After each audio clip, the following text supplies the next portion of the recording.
explicando o que é PDRN, o que é PN, a diferença, por que ele é tão interessante, tá? Porque ele realmente também ele tem a capacidade. Então, por exemplo, quando a gente menciona esses exossomas sintéticos, esses botânicos, se vocês virarem para mim e falarem assim, doutora Lou, qual que você prefere? Você prefere um exossoma botânico ou você prefere um PDRN bom? Mandatoriamente, eu vou falar para vocês que com certeza é um PDRN, que ele é capaz de agir numa alça inflamatória alta. Que eu vou explicar para vocês o que isso significa. Uma alça imune inflamatória alta, tá? Então, também, assim, essas marcas grandes que vêm por trás aí, gente, nessa leva da terapia regenerativa, a gente tem que ficar muito coelho, como diz meus irmãos. Tem que ficar coelho nessa vida, porque também é muita coisa que vende o que não é. Da mesma forma que realmente a questão da Alessandra Negrini ter feito lá células tronco, que não são células tronco, né?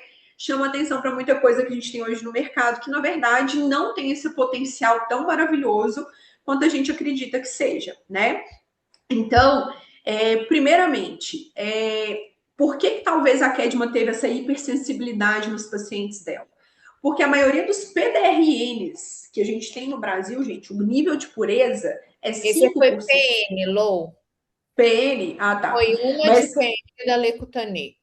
da Lecutanê. Então, assim, imagina só, eu não sei a porcentagem do PN em relação de pureza. Você sabe, Kedma? Não, né? Não, desse Mas não.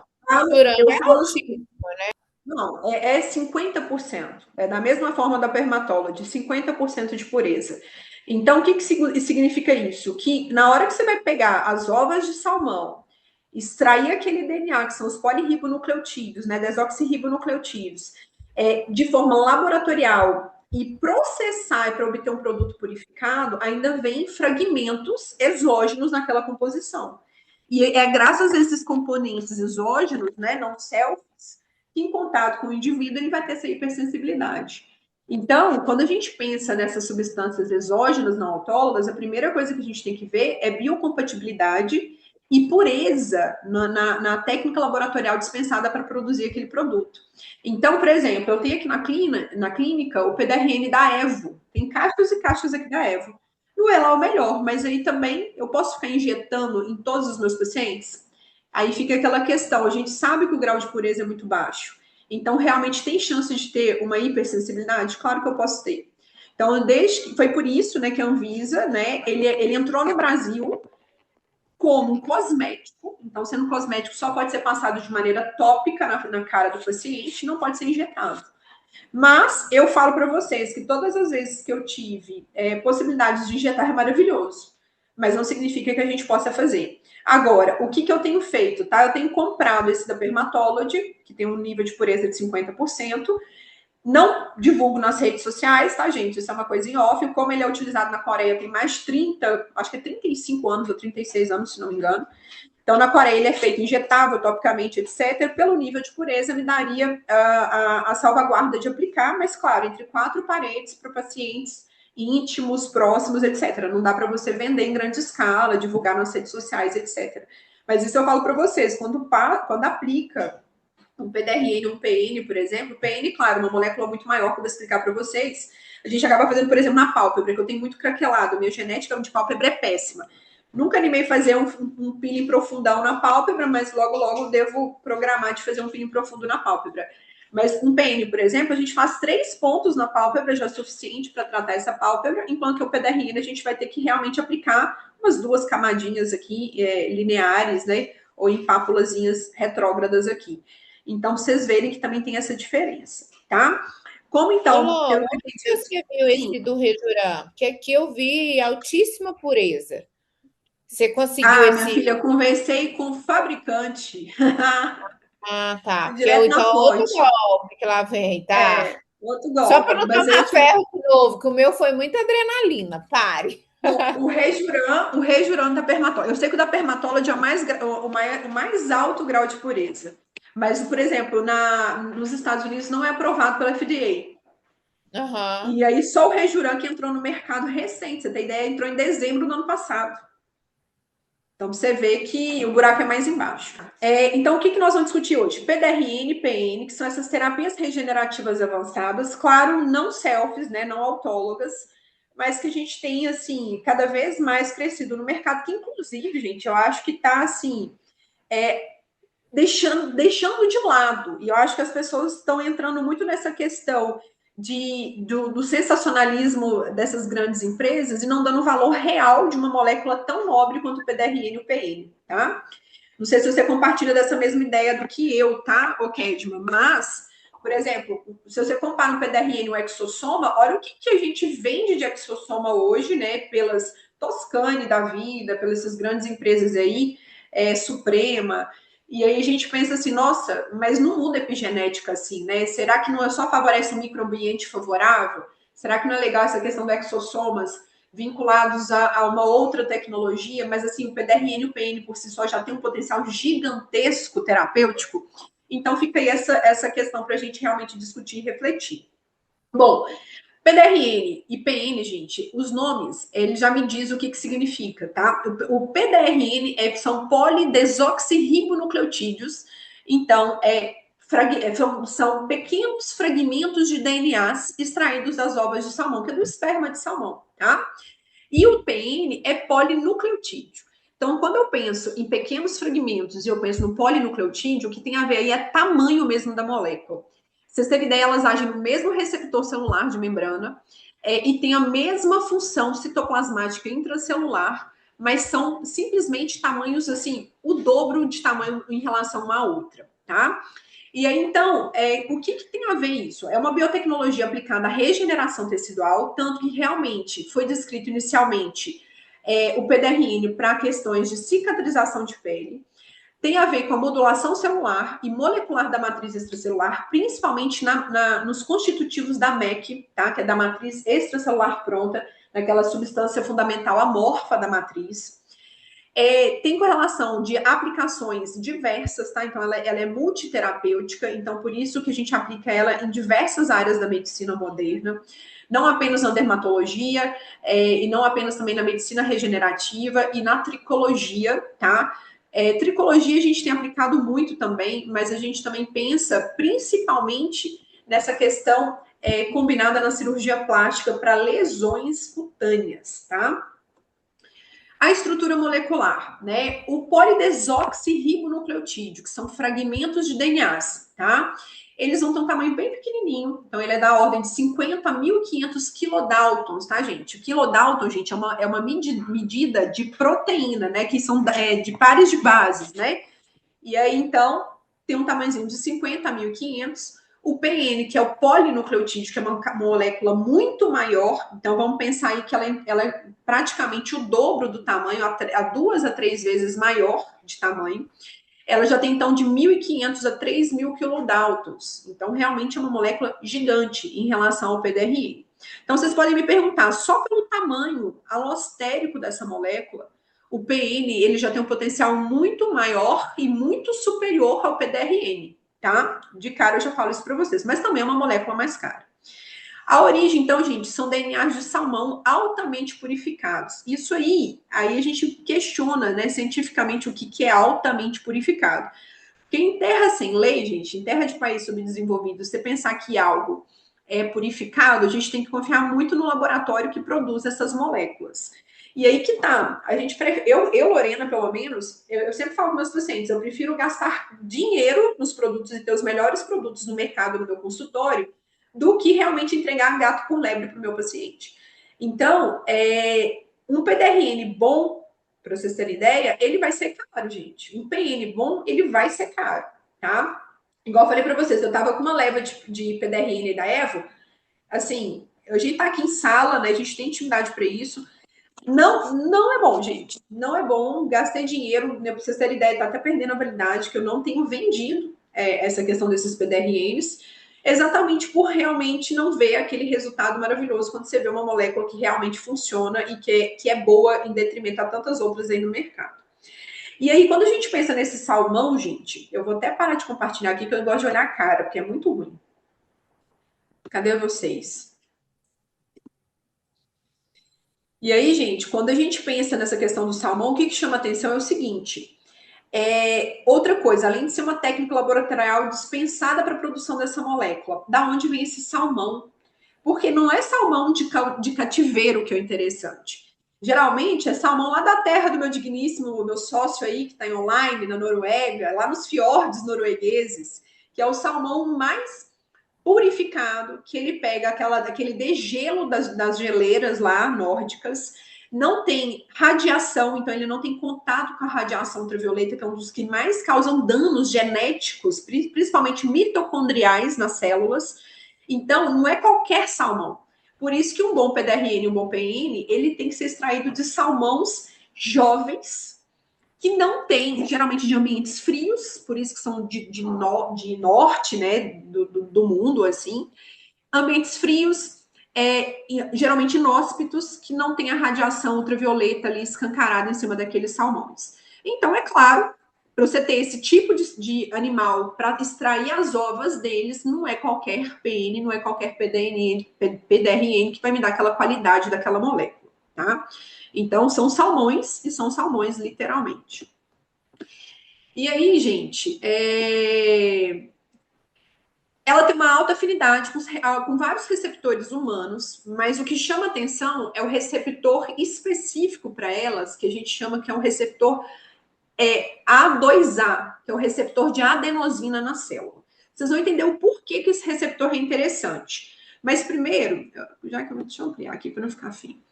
Mas primeiro, então, vamos entender o que acontece na célula no processo de degeneração celular, no processo de envelhecimento celular e cutâneo, o que acontece nessa cascata de sinalização imune dentro da célula e o que o PDRN e o PN vem atuar para agir nessa simbiose, melhorando essa cascata lá no início da cascata. Então, o mecanismo molecular, gente, é via desse receptor A2A, né, que é um receptor de ativação da adenosina. Ele é aquele receptor acoplado à proteína G, tá? Então, ele libera um AMP cíclico intracelular que bloqueia várias cascatas inflamatórias da célula ali que está ativada, tá? Vou explicar um pouquinho mais à frente em relação a isso no desenho. E aí, o que é interessante? Ele tem uma ação anti-inflamatória. Então, eu quero que vocês entendam. Eu não uso o PDRN e o PN em simbiose com bioestimuladores, em simbiose com lasers, em simbiose principalmente com lasers ablativos, que abrem canalículas na pele, que faz ablação cutânea e etc. E você pensa, uai, mas ele tem uma ação anti-inflamatória, mas eu não preciso da inflamação para aquele colágeno acontecer? Então, são coisas que a gente vai discutir aqui nessa aula, que é importante vocês entenderem. Por que é isso mesmo? Né? É uma resposta anti-inflamatória, mas específica a determinadas interleucinas que não são benéficas ao colágeno tipo 1 e tipo 3 que eu quero. Né? Porque eu não sei se vocês lembram, gente, isso da imuno, mas a gente tem vários tipos de resposta imune. A gente tem TH1, TH2, TH3, TH17, TH23, enfim. Mas se vocês lembrarem da imuno, pelo menos a questão do TH1 e TH2, que a gente estuda muito em doenças eumínticas, parasitárias, principalmente de parasitas intracelulares obrigatórios, vai ficar um pouco mais claro de vocês entenderem, tá? Mas então ele tem essa regulação de citocinas inflamatórias, principalmente de perfis que não são tão bons a síntese de colágeno. A gente pensaria aí pelo menos um TH17, um TH2 da vida, e principalmente nas citocinas autorregulatórias, como por exemplo IL4 e L10, que eu vou discutir também mais à frente com vocês.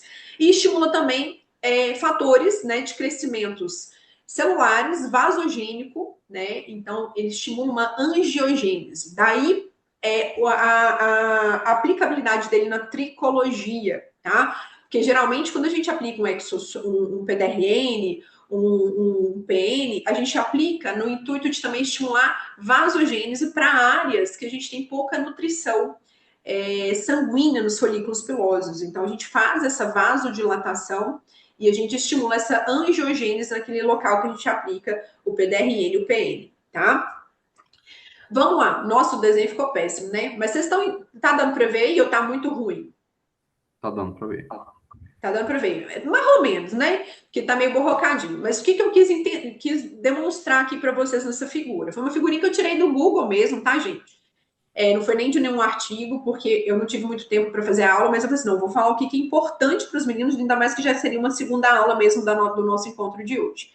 Quando a gente pensa no processo de envelhecimento, a gente tem que pensar por dois motivos. Primeiro, na nossa célula, a gente tem um envelhecimento celular, tá? E esse envelhecimento celular, em nível microbiológico, né? Em nível microscópico, a gente vai pensar nas mitocôndrias, tá? E quando eu penso na pele macroscópica, eu vou pensar o quê? Na degradação de colágeno, na perda de fibras elásticas e colágenas, né? Principalmente elastina e colágeno. E aí a gente vai pensar, então, nesses dois momentos. Quando eu penso nesse ambiente microbiológico, vamos pensar assim, né?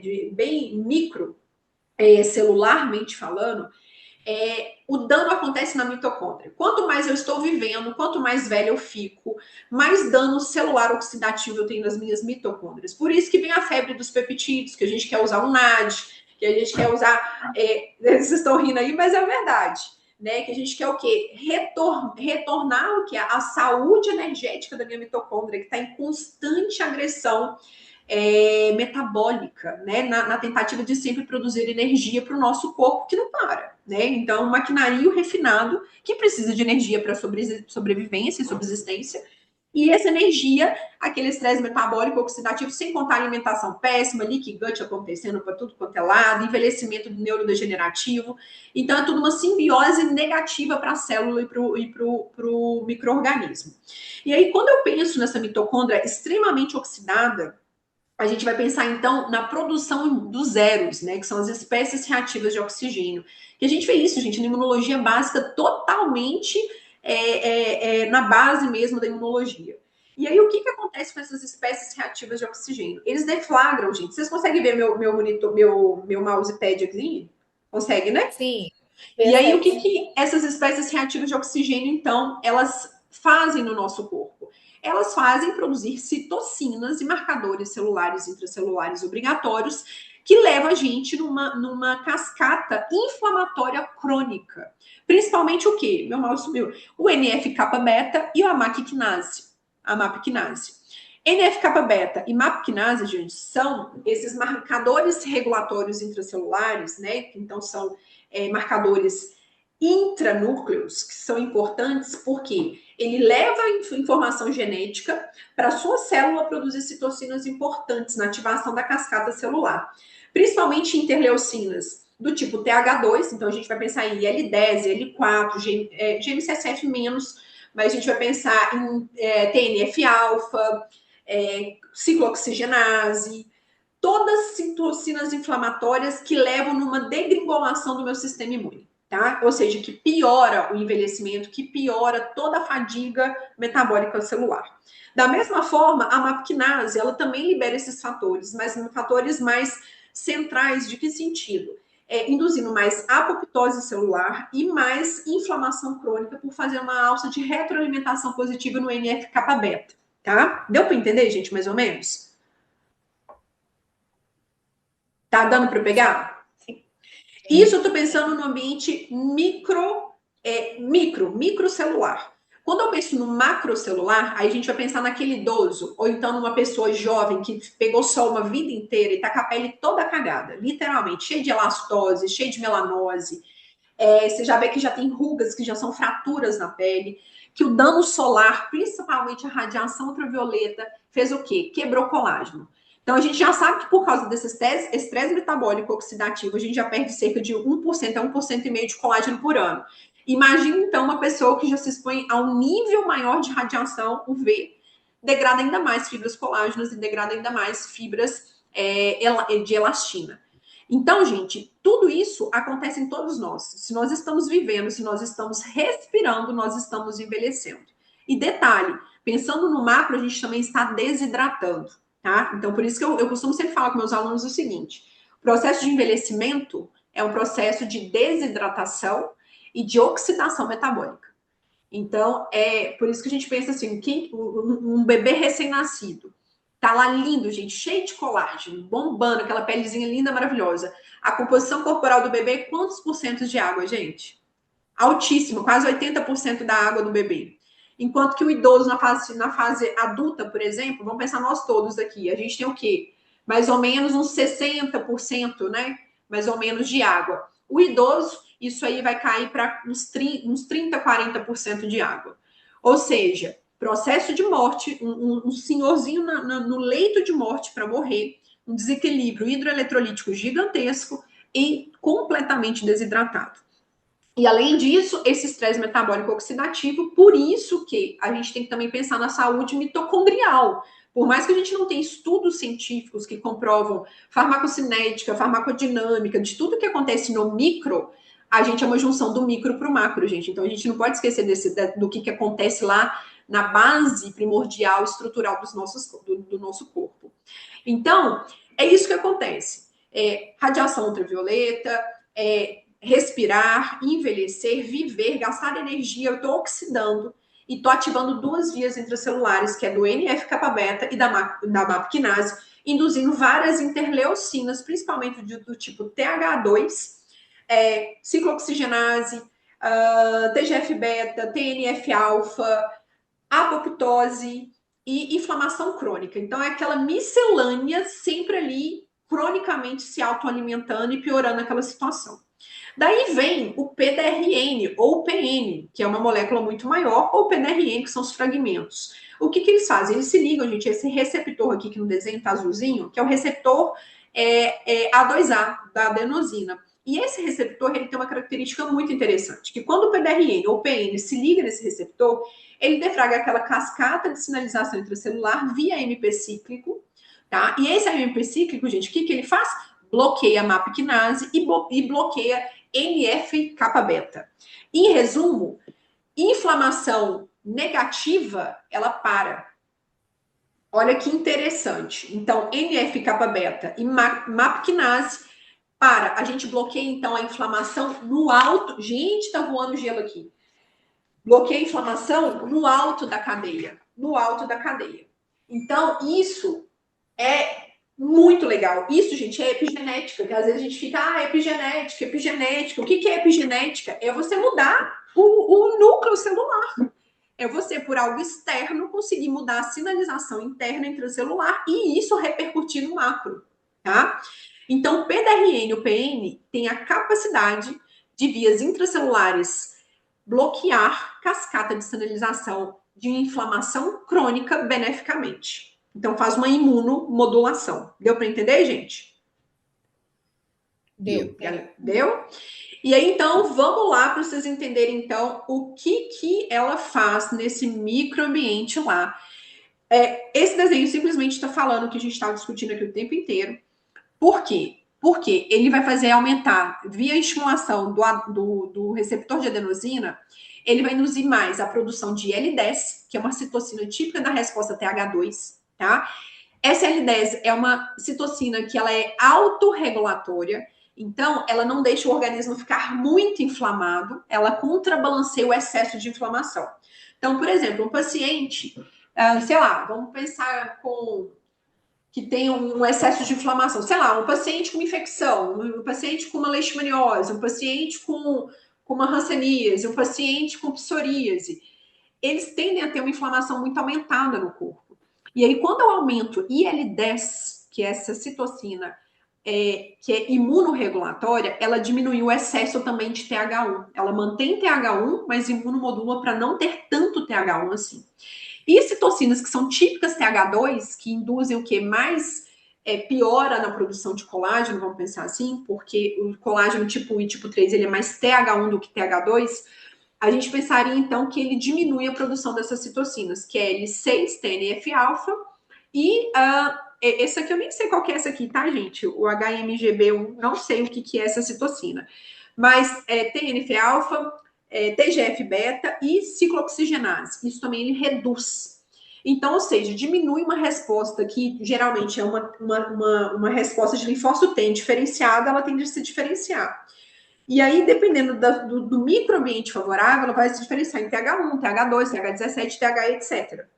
E aí, no caso, quando eu tenho essa imunomodulação pelo PDRN, ele vai tentar diferenciar muito mais numa resposta de produção de um bom colágeno do tipo TH1 do que TH2, que a gente não produz um colágeno de qualidade. E aí ele diminui ainda mais as citocinas que são marcadoras da produção do TH2. Entendeu? Além disso, por vias de citocinas, de ativação vascular, angiogênica, epitelial e etc., também melhora essa questão da angiogênese e ativação fibroblástica direta, por fator epitelial de crescimento, fibroblástico de crescimento, insulinêmico de crescimento, que estimula macrófago se diferenciar em fibroblasto e fibroblasto realmente ser ativador e produtor de colágeno. Porque uma coisa é eu ter fibroblasto anérgico, outra coisa é eu ter um fibroblasto que produza colágeno. E na presença do PDRN ou do PN, a gente consegue ter isso acontecendo ao mesmo tempo. Eu tenho bloqueio da cascata negativa intracelular, então eu não tenho NF-kappa-beta, eu não tenho MAP-quinase acontecendo, e ao mesmo tempo eu tenho uma imunorregulação positiva de uma resposta benéfica TH1 em detrimento a TH2. A única que realmente aumenta, e isso aqui eu vou até dar um ESC aqui, que eu vou ver vocês, porque eu acho que isso aqui é interessante da gente olhar cara a cara. Porque das avaliações que eu e o Gustavo fizemos, avaliando a célula tronco adipositária de gordura, foi medir a citocina em paciente pós-enxerto. E o que a gente observou? Que a presença do nanofet e do microfet, ele aumenta IL-10 precoce. E talvez seja por isso que diminui tanta fibrose, porque ele é uma citocina anti-inflamatória, mesmo sendo TH2, tá? E isso é uma das coisas que o PDRN-PN realmente faz na prática, tá? Só para vocês entenderem aí. E aí, voltemos então à aula. Deixa eu voltar aqui, gente. E aí, então, gente, o efeito na matriz extracelular. Por esse motivo de estimular mais uma resposta protetiva em termos de TH1, ativação de macrófago 1, que é M1, que produz colágeno tipo 1 e tipo 3, o PDRN-PN é ótimo para estímulo de colágeno, tá? Estimula elastina, regula metaloproteinases, que são toxinas no subcutâneo, né, que faz a degeneração dessa matriz extracelular amorfa. Faz um remodelamento dérmico progressivo nessa questão realmente do estímulo de colágeno, nesse remodelamento dérmico a longo prazo. Ação celular vai ativar e proliferar fibroblastos, que são células efetoras produtoras de colágeno. Vai aumentar a atividade mitocondrial, tá? Mas isso é uma mitocôndria, gente, depurada, não é uma mitocôndria cronicamente doente, é uma mitocôndria ativada beneficamente. Redução de apoptose celular, isso aí viu o quê? Inibição da MAP-quinase, porque é a MAP-quinase que realmente induz maior apoptose celular, e acelera a reparação tecidual. Por isso que, inicialmente, essas moléculas foram testadas em fechamento de úlceras de pé diabético, úlceras de queimadura, úlceras venosas, lesões dérmicas profundas, tá? E assim, em termos de fechar úlceras, gente, essas lesões profundas, no intervalo de tempos extremamente curtos. Eu não sei se vocês já tiveram oportunidade de trabalhar em hospital, que tenha pacientes que ficam acamados muito tempo, ou já trabalharam há muito tempo com lesões, mas assim, por exemplo, utilizar essas moléculas com hiperbárica é algo muito, muito, muito top, em termos de tempo de terapêutica de cicatrização, tá? E acontece da mesma forma, de baixo para cima e de fora para dentro, como qualquer lesão em seu processo cicatricial, tá? E aí, gente, em nível avançado, essa diferença do PDRN e do PN, o que a gente pensa? O PDRN, ele tem uma ação mais rápida e essa ação anti-inflamatória. Claro que o PN também tem essa ação anti-inflamatória importante? Tem. Mas por que talvez o PDRN tenha uma ação mais rápida? Por ele já ser um fragmento de DNA, tá? PN, ele tem um maior efeito estrutural hidratante. Ele é uma molécula grande, demora a sofrer clivagem e tem um poder higroscópico muito maior do que o PDRN. O PN, ele promove esse scaffold biológico dérmico como se fosse um PRF mesmo, tá? O PDRN já é mais indicado em fase inflamatória. E vamos fazer, então, uma analogia, o que seria não autólogo e autólogo? Seria mais ou menos, o PDRN seria mais ou menos o PRF, e o PN seria mais ou menos o PRF.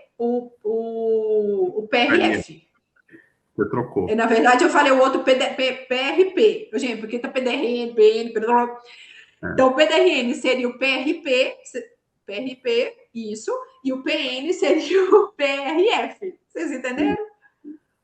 Seria o sintético em relação ao autólogo.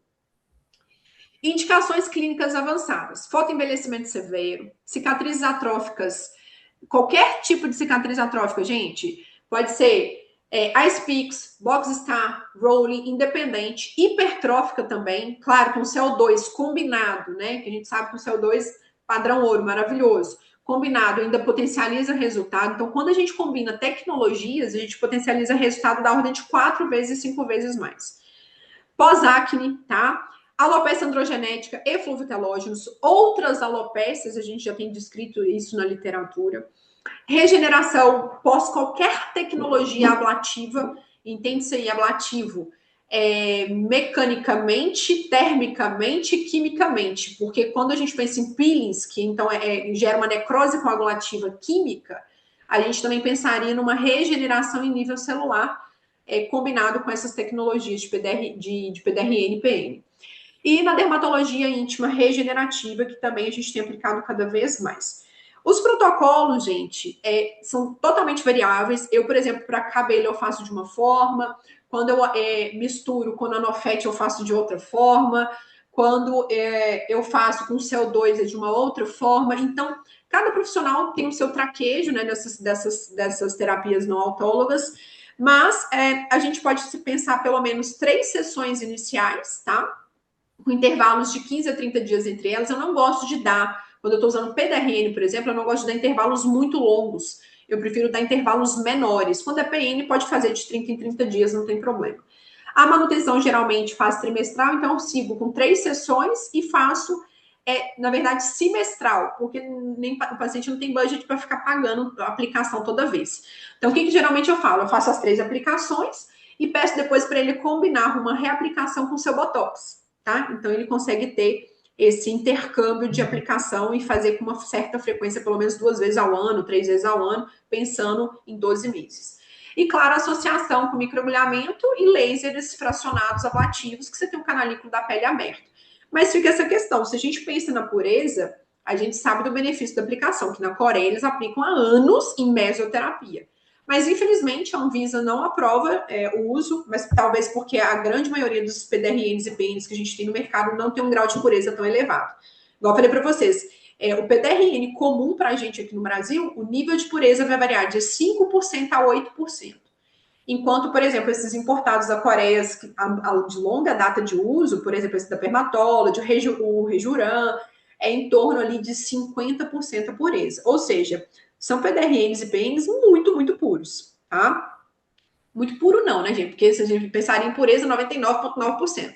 Mas em relação ao que a gente tem no mercado, na verdade, são muito seguros para mesoterapia, né? E aí, claro, a gente, pensando em técnicas avançadas de aplicação, seria essa aplicação intradérmica, que nos países todos lá fora é permitido, Europa, Emirados Árabes, Estados Unidos, Japão, Coreia, todos, inclusive, é medido pelo nível social. Quanto mais a pessoa tem dinheiro e mais socialmente ela é escalada, mais vezes ela aplica essa tecnologia, mais vezes ela vai em clínicas de estética, mais vezes elas vão aplicar esses tipos de terapias regenerativas, tá? Porque a gente está na leva do Quiet Beauty, né, do K-Beauty, e aí vem exatamente essa discussão da naturalidade em primeiro lugar, da regeneração em primeiro lugar. Drug delivery com microagulhamento, e claro, se eu quero usar em áreas extensas, a gente pode usar cânula, mas lembre que a aplicação é intradérmica, no máximo meso, um pouquinho mais profunda, e aí quando a gente vai com cânula, tem chance de perder um pouco de plano de aplicação. Então lembre-se que é uma aplicação lambendo o derme ali, né? Bem lambendo ali a pelezinha, para você não perder tanto o biochimo. E associações estratégicas, eu vou falar aqui, principalmente CO2, que é o laser ablativo, comprimento de onda 10.600 nanômetros, muito mais potente que um Erbiag, que é 2.940. Mas se abrir o buraquinho na pele, abrir o canalículo, tá ali aberto, faz o drug delivery e entrega essa mudança epigenética em nível celular. Radiofrequência microagulhada pode ser a robotizada, geralmente a maioria vai ser a robotizada, mas a gente tem aquelas antigas, né, não robotizadas. Mas vamos pensar aqui, Morpheus 8, Virtu, todas essas radiofrequências que entregam também calor, né, dano térmico, então necrose coagulativa térmica, abre canalículo, entrega ali combinado essas moléculas. Os bioestimuladores combinados também, então a gente já sabe que ácido L-polilático, hidroxapatita de cálcio, né, a gente já sabe que já tem uma ativação da resposta imune celular, já vai produzir colágeno tipo 1 e tipo 3, principalmente tipo 3, depois sofre uma remodelação para o tipo 1, principalmente o ácido L-polilático, que produz mais um ainda. Mas esses bioestimuladores, eles são importantes, porque se você aplica o bioestimulador, você já faz aquele gatilho inicial para o seu sistema imune. E às vezes, se você sinaliza toda aquela cascata anti-inflamatória negativa, é isso que eu quero que vocês entendam, porque eu não posso bloquear a inflamação, eu preciso de inflamação para produzir colágeno, mas é um bloqueio seletivo. Então, a palavra certa é um bloqueio seletivo de citocinas inflamatórias que não são benéficas na produção do colágeno. E, claro, combinar com os exossomas autólogos, PRP, PRF, etc. A gente tem vários artigos publicados, poderia trazer alguns aqui para vocês, mas aí a maioria tem a questão de interesse, conflitos de interesse, porque a maioria dos artigos são publicados por speakers ou por empresas que vendem o produto por trás. Mas o que a gente vê isso no geral, né? Tendo esse senso crítico de leitura desses artigos. A maioria realmente espessa, aumenta essa espessura dérmica, isso é visto através de ultrassom, então a gente vê ali a camada dérmica mais espessada, mais compactada, melhora essa densidade do colágeno, tem a redução desses marcadores inflamatórios, que geralmente eles dosam essas citocinas no sangue periférico, né, no plasma, e em estudos histológicos isso se confirma, tá? Segurança e farmacologia tem uma alta biocompatibilidade, né? Principalmente esses que têm uma alta pureza na sua produção, tem uma baixa imunogenicidade. Aí essa questão eu já chamo para vocês que quando a gente fala em imunogenicidade, a gente pensa em antígeno, e aí se eu penso em antígeno, eu penso em resposta imune celular, e a gente sabe que tem uma resposta imune celular, por isso que o paciente teve aquele caso, né, que a paciente teve uma hipersensibilidade. Então, resta saber a qualidade dessas moléculas, né? Porque tem baixa imunogenicidade? Tem, mas será que essas que a gente realmente tem no comércio são realmente com baixo grau de imunogenicidade? Não acredito, tá? Por isso que a Anvisa não abre, porque realmente não é. Não dá para confirmar a segurabilidade disso. Metabolismo via nucleases, que a gente sabe que bloqueia NF-kappa-beta, né? E MAP-kinase. E a excreção é fisiológica, excesso sai em urina, e eu acho que não, é na urina. Porque, por exemplo, o ácido L-polilático sai no pulmão e na urina. Essas moléculas costumam ser metabolizadas via urinária. E aí, como conclusão, para a gente não delongar mais, eu delonguei demais, né? O encontro hoje foi quase 2 horas. PDRN, PN, independente do tamanho dessa molécula, PDRN fragmentos menores, PN, uma molécula maior, mais visível, né? É o sistema imune. E também perdura-se mais tempo visível. Então, mesmo dando uma resposta clínica importante, ele demora-se mais a ser degradado. Representa uma medicina regenerativa de alta precisão, atua em múltiplos níveis celulares e moleculares, e aqui eu chamo a atenção do nível alto de bloqueio celular, então isso é muito interessante, porque a gente não vai lá embaixo na base, a gente vai realmente lá no núcleo, então bloqueia toda uma resposta, toda uma cascata que repercute no macro. E é fundamental na dermatologia moderna e avançada, e principalmente a gente que trabalha com terapia regenerativa de ponta, a gente tem que saber o que é PDRN, PN, etc.